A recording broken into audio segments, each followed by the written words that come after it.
د کونړ د زلزلې قربانیانو که د معجزه‌ایي مرستې تمه لرله نو په چورلکو پسې یې سترګې غړولې.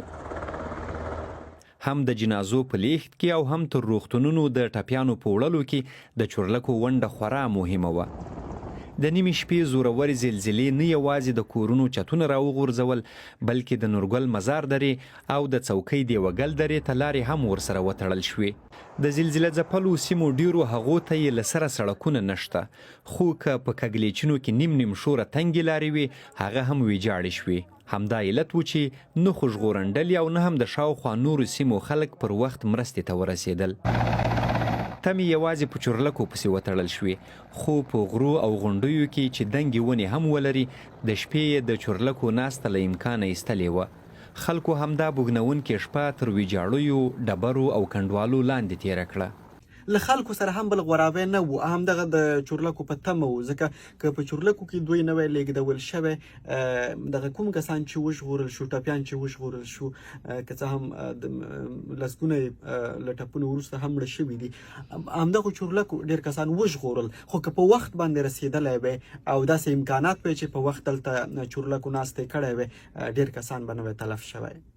د کونړ د ډیرو سیمو جغرافیایي جوړښت همداسې دی چې د ځمکې له لارې ورته تګ راتګ سخت دی، او داسې حال کې چې سړکونه د زلزلې له امله ویجاړ شوي نو دغو سیمو ته د ګاډو ورتګ نه کیږي.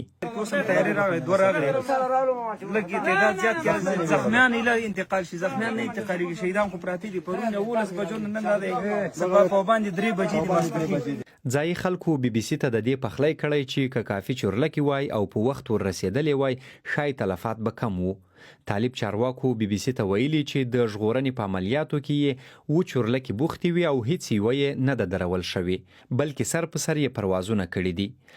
د معلوماتو له مخې په لومړۍ ورځ چورلکو نږدې 100 پروازونه کړي وو او د دویمې ورځې تر نیمایي یې هم د پروازونو شمیر له 50 اوښتی وو. د یو پیلوټ په خبره دوی په هر پرواز کې له 15 تر 25 قربانیان لیږدول. د طالبانو حکومت مرستیال ویان په خپله ایکس پاڼه لیکلي چې د هوا له لارې یې د ژغورنې عملیات لا هم روان دي او هغو ځایونو کې چې چورلکو ته پکې ناسته ناشونې وه د هوا له لارې یې لسګونه کمانډو ځواکونه کوز کړي دي. ستونزه دا ده چې همدې زلزلې د کونړ او جلال آباد ګڼې ولسوالۍ ځپلې دي او د ویجاړۍ کچه خورا پراخه ده. نو دومره شمیر چورلکې که اغیزمنې دي خو بسنه نه کوي.